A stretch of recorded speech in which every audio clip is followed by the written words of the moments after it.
La cantina estelar. Guillermo Alarcón.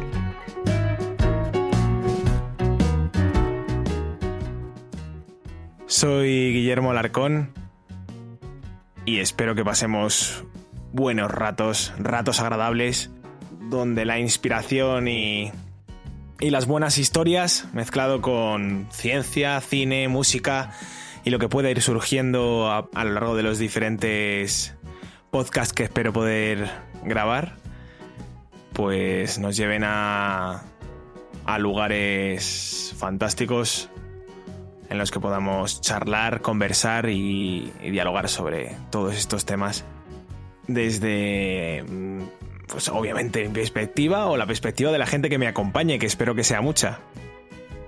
Así que sin más dilación, vamos a ello.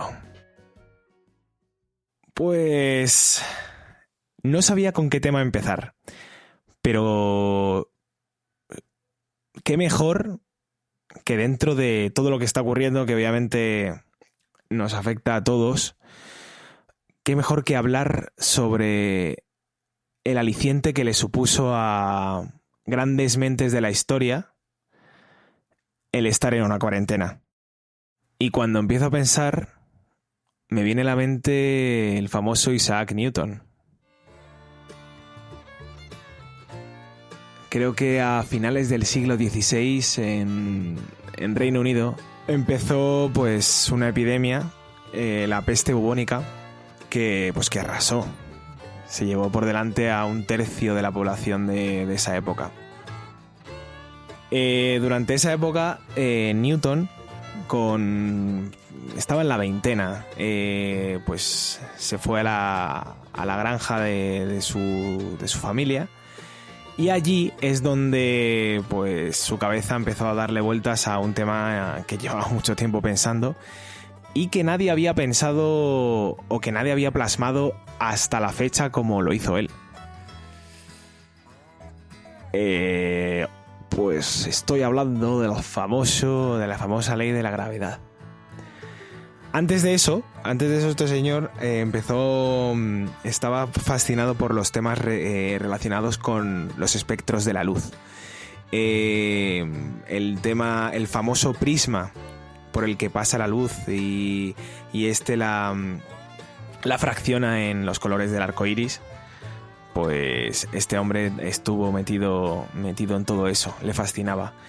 Pero como tenía tiempo, como todos nosotros, aunque una mente maravillosa, por así decirlo, él se centró pues eso, en el tema de la gravedad de una forma muy, muy constante. Dedicó gran parte de su atención a centrarse en el movimiento y la inercia, que pues como he dicho antes era un problema que no estaba resuelto en esa época. Se dedicó a medir el cambio de velocidad y la dirección de un objeto en vuelo.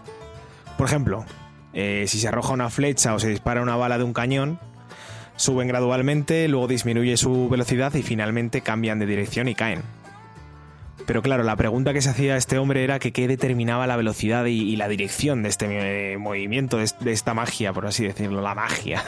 Pues era un misterio que nadie había conseguido resolver hasta que Newton focalizó la atención en el tema del movimiento y cómo es gobernado, gradualmente encontrando las 3 leyes esenciales que permiten comprender el movimiento. Las 3 leyes que se podían resumir como el cuerpo en reposo continúa en reposo y un cuerpo en movimiento continúa en movimiento a menos que se le aplique una fuerza externa. Por eso las películas que se hacen últimamente, las de ciencia ficción o ciencia menos ficción que se hacen últimamente, cuidan mucho el detalle de que no haya sonido en el espacio exterior, que eso, bueno, no tiene nada que ver con esto, pero bueno, lo he introducido así porque me ha dado la gana para que quede guay, que eso ya podemos hablar en otro momento. Pero también cuidan mucho el detalle de cualquier movimiento que se realice. Por ejemplo, en Gravity cuidan mucho ese movimiento, o sea, cuidan mucho ese elemento. Bueno, sí, encima la película es que se llama Gravity. Muy bien, Guillermo, bravo. Mini aplauso para mí.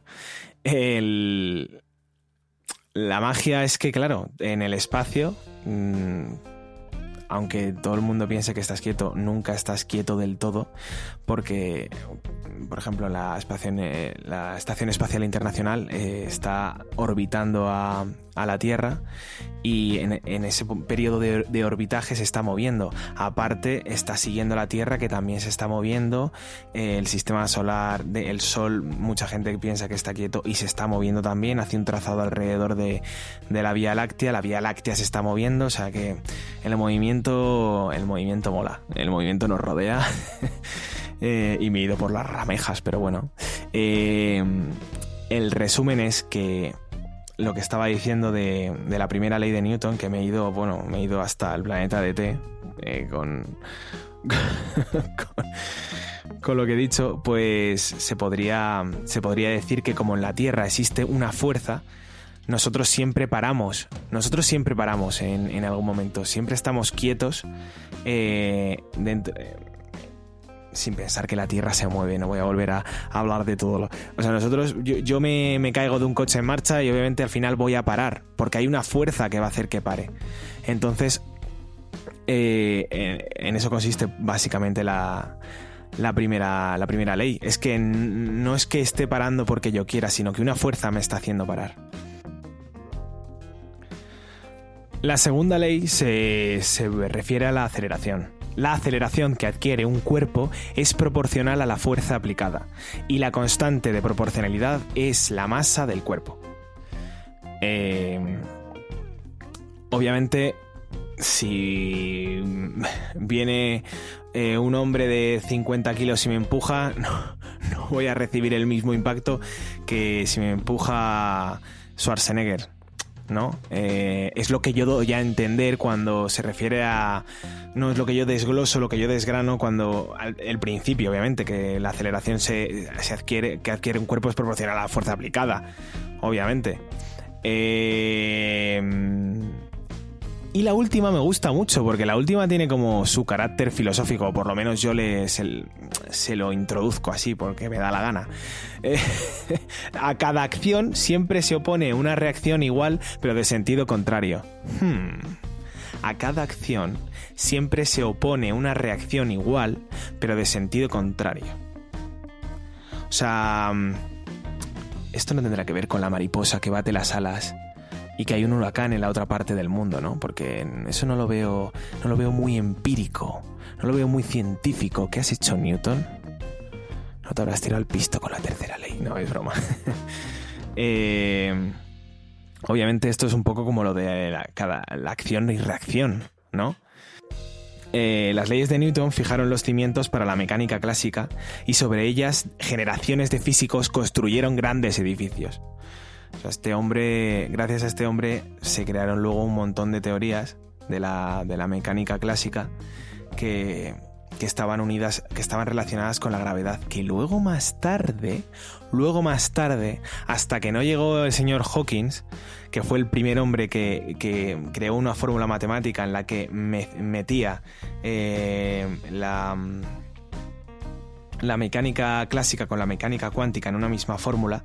Hasta entonces, como que la gravedad, y a día de hoy todavía sigue la gravedad siendo la rebelde, una de las leyes de la fuerza es la rebelde, sigue siendo complicado jugar con la mecánica cuántica y la gravedad, como que la gravedad se aleja. Pero bueno, ya trataremos este tema también más en conciso. Bueno, se podrá hablar de lo que se quiera. Podemos... lo hablaba el otro día con un amiguete mío, ¿no? Podemos hablar hasta de los tipos de escrotos que hay. Ya sé que no tiene nada que ver con cómo ha empezado el podcast, pero bueno, libertad, ¿no? Y bueno, básicamente pues quería hablar un poquito desglosar un poquito, sin que fuera muy aburrido, la parte que le tocó a Newton, sobre todo en la parte de donde él se inspiró y donde descubrió la ley de la gravedad, que este hombre, como todos nosotros, estuvo atrapado más tiempo, y mira lo que hizo, y nosotros ¿qué? Quejándonos, aburriéndonos. Hay que buscar un motivo por el que... No, ahora en serio, hay que buscar un motivo por el que seguir. Obviamente son días muy duros en los que parece que no podemos hacer nada, pero yo mismo he decidido empezar a hacer esto que tenía en la cabeza desde hacía un montón. Esto es como el episodio piloto. Tengo 1000 fallos seguro, no habré estado todo lo natural que debería estar, pero creo que puede ir a mucho más. Me prepararé mejor los guiones, tendré muchas cosas más que decir, y creo que iba a hablar de Shakespeare y todo, y no sé, ¿por qué no? ¿Por qué no hablar de Shakespeare? Tengo un cierre muy guay, voy a hablaros luego de una cosa, en el cierre va a ser muy fin, va a ser súper chulo. Espero no inventarme las leyes de cómo construir un buen guión, porque he empezado a decir esto, parecía el final, y no es el final. Ahora mucha gente habrá dicho, qué coñazo otra. No, en serio. Tengo que hablaros de Shakespeare porque Shakespeare también tuvo su explosión creativa en un periodo de cuarentena. Pues según el historiador James Shapiro, en 1606... el circuito del teatro clásico fue clausurado en Londres, también por la peste bubónica, lo cual pues le permitió a Shakespeare completar durante la cuarentena, de una manera muy asombrosa, 3 obras maestras que 500 años después pues siguen causando furor en los teatros y sigue siendo pues la base del teatro de calité, por así decirlo. El Rey Lear, ni nada más y nada menos, Macbeth y Antonio y Cleopatra. Pues eso, en 1606 fue algo así como el Annus Mirabilis de Shakespeare. Aunque en su caso, su genio le llevó a gozar de varios de estos años milagrosos. Estas 3 obras, particularmente El Rey Lear y Macbeth, son de los más altos picos en la historia de la literatura universal y en la penetración psicológica del ser humano, ¿no? Mientras la peste se expandía, Shakespeare se ponía a tejer tramas de celos, fantasmas, intrigas familiares y demás. Un genio, también metiéndose dentro de lo picante y la poesía hermosa. Con esto, pues eso, quiero poner también en perspectiva la historia, muy resumidamente, obviamente, de Shakespeare, cómo este hombre cogió y decidió, voy a darle caña a esto, ¿sabes? En un periodo también de cuarentena. No sé a vosotros, pero a mí me da que pensar, me da que darle al coco, ¿no? Ya fuera de bromas. Muchas veces nos quejamos de que no tenemos tiempo y ahora nos sobra. Es el momento de inspirarse, ¿no? El momento de empezar a hacer las típicas cosas que no haces porque no tienes tiempo, por el trabajo, por la familia, por las responsabilidades, que no digo que no se sigan teniendo, e incluso hay gente que está trabajando más que nunca. Por eso este mensaje, por así decirlo, va dedicado a toda esa gente que no sabe qué hacer. Seguro que todos podrían estar, los que dicen que se aburren y que no pueden más y tal, podrían estar haciendo algo productivo, algo que en el futuro van a decir, Dios, tuve este periodo y no lo aproveché. A todos nos fastidia no bajar y no tener nuestro momento con amigos, de cervezas, de salir, de respirar aire puro, de hacer ejercicio. Es que eso es obvio, eso lo necesitamos socializar, somos seres sociales, va en nuestro ADN. Pero hay que intentar sacar lo mejor de cada momento. Yo creo que en estos instantes, pues podemos hacerlo si sacamos lo mejor de cada uno, si nos centramos, si hacemos una lista y empezamos a descubrir parte de cómo somos. Sonará todo muy típico, pero es preguntarte a ti mismo qué quieres, por qué lo quieres, cómo te va la vida, hacer un resumen de cómo estás y pues, si tienes que sacar una pistola y pegarte un tiro, no, es broma. No, que puedes incluso darte cuenta de talentos que tienes ahí ocultos que han pasado desapercibidos a lo largo del tiempo, por falta de tiempo, por lo que sea, y de repente dices, ostras, pero si me encanta la